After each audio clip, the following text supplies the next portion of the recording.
जनवरी का महीना था। 4 दोस्त राहुल, वरुण, निखिल और मनीष टूर पे निकले थे। सबसे पहले वो लोग पहुंचे जयपुर फोर्ट। रात काफी हो चुकी थी और कड़ाके की ठंड पड़ रही थी। जयपुर फोर्ट में पीछे की तरफ कोई आता जाता नहीं था। वहां 1-2 लोग तंबू डालकर रहते भी थे और वहां पर घूमने के लिए भी कोई नहीं आता, क्योंकि जयपुर फोर्ट बहुत बड़ा है। राहुल अपने दोस्त के साथ वहीं पर बैठा था। ठंड काफी हो रही थी, इसलिए उन लोगों ने आग जला ली, पर उन्हें डर था कि कहीं यहाँ पर कोई आ ना जाए उन्हें डिस्टर्ब करने के लिए। पर रात के करीब 2 बजे रहे थे, इसलिए वहां पर किसी के आने की कोई संभावना नहीं थी। चारों दोस्त आग जलाकर आपस में बातें कर रहे थे। क्या मस्त जगह है, कभी यहाँ पर राजा महाराजा लोग रहते होंगे, सैकड़ों सैनिक यहाँ पर खड़े रहते होंगे। जहाँ पर हम लोग बैठे हैं, हो सकता है यहीं पर कितने लोग मारे गए हो। पर आज देखो, इतना बड़ा किला खाली पड़ा है। अब यहाँ सिर्फ घूमने के लिए लोग आते हैं। अच्छा हुआ हम लोगों ने कोई होटल नहीं लिया, और हम लोग अब आगे कहीं पर भी जाएंगे तो होटल नहीं लेंगे, ऐसे ही रात बिताएंगे। कितना अच्छा माहौल लग रहा है और इस तरह के डरावने एक्सपीरियंस करने में बहुत मजा आता है।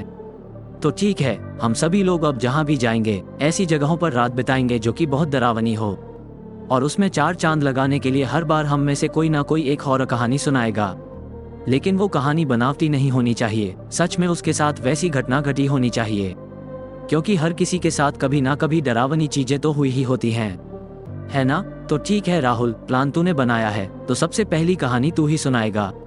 इसके बाद हम डिसाइड कर लेंगे कि नेक्स्ट कहानी कौन सुनाएगा, ठीक है?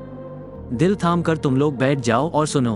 वरुण, ये कहानी तुझे जरूर पता होगी, क्योंकि तेरे साथ जो इंसिडेंट हुआ था मैं वही कहानी सुनाने वाला हूँ। अच्छा, वो कहानी सुनाने जा रहा है तू? यार, उस बारे में मैं सोच लेता हूँ ना तो मेरे रोंगटे खड़े हो जाते हैं। ठीक है, सुना, मजा आएगा। ठीक है, हम सभी लोग अब जहाँ भी जाएंगे ऐसी जगहों पर रात बिताएंगे जो कि बहुत डरावनी हो, और उसमें 4 चांद लगाने के लिए हर बार हम में से कोई ना कोई एक हॉरर कहानी सुनाएगा। लेकिन वो कहानी बनावटी नहीं होनी चाहिए, सच में उसके साथ वैसी घटना घटी होनी चाहिए, क्योंकि हर किसी के साथ कभी ना कभी डरावनी चीजें तो हुई ही होती हैं, है ना? तो ठीक है राहुल, प्लान तूने बनाया है तो सबसे पहली कहानी तू ही सुनाएगा। इसके बाद हम डिसाइड कर लेंगे कि नेक्स्ट कहानी कौन सुनाएगा, ठीक है? दिल थाम कर तुम लोग बैठ जाओ और सुनो। वरुण, ये कहानी तुझे जरूर पता होगी, क्योंकि तेरे साथ जो इंसिडेंट हुआ था मैं वही कहानी सुनाने वाला हूँ। अच्छा, वो कहानी सुनाने जा रहा है तू? यार, उस बारे में मैं सोच लेता हूँ ना तो मेरे रोंगटे खड़े हो जाते हैं। ठीक है, सुना, मजा आएगा। ठीक है, तो कहानी यहाँ से शुरू होती है कि रात के करीब 1 बजे हाईवे पर मैं अपनी स्कूटी से कहीं जा रहा था। हाईवे पर दूर दूर तक कोई भी दिखाई नहीं दे रहा था। चारों तरफ सिर्फ सन्नाटा था। हवाओं की भयानक डरावनी आवाजें मेरे कानों में बार बार पड़ रही थी। लेकिन मैं स्कूटी ड्राइव किए जा रहा था। पता नहीं वरुण किस हालत में होगा, कब से दारू लेने गया था, आधी रात हो गई, अभी तक नहीं लौटा। मैंने स्कूटी और तेज कर दी कि तभी एक बूढ़ा इंसान सामने आ जाता है। मैंने अचानक ब्रेक लगा दी और स्कूटी रुक गई। बाबा का चेहरा बहुत ही भयानक लग रहा था। मैंने तेज आवाज में बाबा को बोला, अरे बाबा, पूरी सड़क खाली पड़ी है, मेरी गाड़ी के सामने ही आना था आपको। अभी आपको चोट लग जाती तो फिर? बाबा कुछ बोले या नहीं, वो बोले पर उनका जवाब मुझे समझ नहीं आया। चोट तो बहुत पहले ही लग चुकी है बेटा, ऐसे चलोगे तो चोट लगेगी ही ना। हाँ, लेकिन अब मुझे कभी चोट नहीं लग सकती बेटा, चाहे मुझ पर कोई गाड़ी क्यों ना चढ़ जाए। मैं बाबा की बात सुनकर थोड़ा हैरान हुआ। हैरान तो हम लोग भी हैं। आगे सुनो। ठीक है, तो कहानी यहाँ से शुरू होती है कि रात के करीब 1 बजे हाईवे पर मैं अपनी स्कूटी से कहीं जा रहा था। हाईवे पर दूर दूर तक कोई भी दिखाई नहीं दे रहा था। चारों तरफ सिर्फ सन्नाटा था। हवाओं की भयानक डरावनी आवाजें मेरे कानों में बार बार पड़ रही थी। लेकिन मैं स्कूटी ड्राइव किए जा रहा था। पता नहीं वरुण किस हालत में होगा, कब से दारू लेने गया था, आधी रात हो गई, अभी तक नहीं लौटा। मैंने स्कूटी और तेज कर दी कि तभी एक बूढ़ा इंसान सामने आ जाता है। मैंने अचानक ब्रेक लगा दी और स्कूटी रुक गई। बाबा का चेहरा बहुत ही भयानक लग रहा था। मैंने तेज आवाज में बाबा को बोला, अरे बाबा, पूरी सड़क खाली पड़ी है, मेरी गाड़ी के सामने ही आना था आपको। अभी आपको चोट लग जाती तो फिर? बाबा कुछ बोले या नहीं, वो बोले पर उनका जवाब मुझे समझ नहीं आया। चोट तो बहुत पहले ही लग चुकी है बेटा, ऐसे चलोगे तो चोट लगेगी ही ना। हाँ, लेकिन अब मुझे कभी चोट नहीं लग सकती बेटा, चाहे मुझ पर कोई गाड़ी क्यों ना चढ़ जाए। मैं बाबा की बात सुनकर थोड़ा हैरान हुआ। हैरान तो हम लोग भी हैं। आगे सुनो। आज से 3 दिन पहले इसी रोड पर एक बहुत ही भयानक एक्सीडेंट हुआ था। हाँ बाबा, मैंने सुना है, हुआ तो था एक्सीडेंट। सुना है उसमें 2 लोग मरे भी थे। तुमने बिल्कुल सही सुना है बेटा। वो दोनों बाप बेटे थे। बेटे की आत्मा अभी भी उसी जगह घूमती रहती है क्या? हाँ, और उसकी आत्मा गलत आत्मा के चक्कर में पड़कर खतरनाक हो गई है। अब वो उस रास्ते से निकलने वाले की जान ले लेता है। बाबा की यह बात सुनकर मैं डर गया और मैंने कहा, इसका मतलब उसकी आत्मा ने मेरे भाई को भी?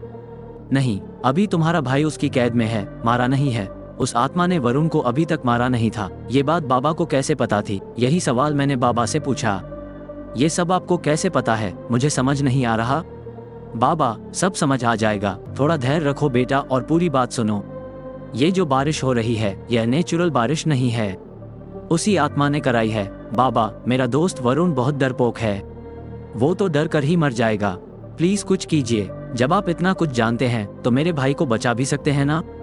हाँ, बचा सकता हूँ, लेकिन उसके लिए तुम्हें उसी जगह जाना होगा जहाँ एक्सीडेंट हुआ था। आप नहीं चलोगे मेरे साथ बाबा? मेरा यहाँ रहना जरूरी है। तुम जाओ, तुम्हारा दोस्त बच जाएगा। अगर जरूरत पड़ी तो मैं तुरंत आ जाऊंगा। ठीक है बाबा, चलता हूँ मैं। मेरे भाई को बचा लेना, फिक्र मत करो। मैं वहां से उठा, अपनी स्कूटी स्टार्ट की और चला गया। जैसे ही वहां पर मैं पहुंचा, अचानक बारिश तेज हो गई, हवाएं तेज हो गई। भयानक आत्माएं वरुण को घेर कर उसे डरा रही थी। वो नजारा बेहद खौफनाक था। वरुण धीरे धीरे दबी आवाज में रो रहा था। मैंने अपने डर को कंट्रोल किया, तुरंत अपनी स्कूटी से उतरा और आगे बढ़ गया। वरुण, वरुण, तुम्हें कुछ नहीं होगा। वरुण ने जैसे ही मुझे देखा, उसके चेहरे पर थोड़ी राहत दिखी। राहुल, बचाओ मुझे, यह आत्मा मुझे मार डालेगी। हाँ, आ जा, तुझे भी निपटा देता। तभी अचानक बारिश रुक गई, आसमान में बिजली कड़की जिससे एक तेज रोशनी पैदा हुई। और तभी मैंने देखा कि वहां पर बाबा आ गए थे।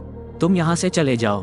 पापा, ये दोनों मेरे शिकार हैं, इन दोनों को तुम कुछ नहीं करोगे, यह मैं नहीं होने दूंगा। तभी कुछ ऐसा हुआ जिस पर मुझे यकीन ही नहीं हुआ। ऐसा क्या हुआ राहुल? बाबा की आंखों से एक चिंगारी निकली जिससे वो आत्मा जलकर खत्म हो गई। बाबा, ये तुमने क्या किया? पर बाबा को यह आत्मा पापा क्यों बोल रही है? मैं इस बात से बहुत हैरान हुआ। मैं बहुत हैरानी से बाबा को देख रहा था।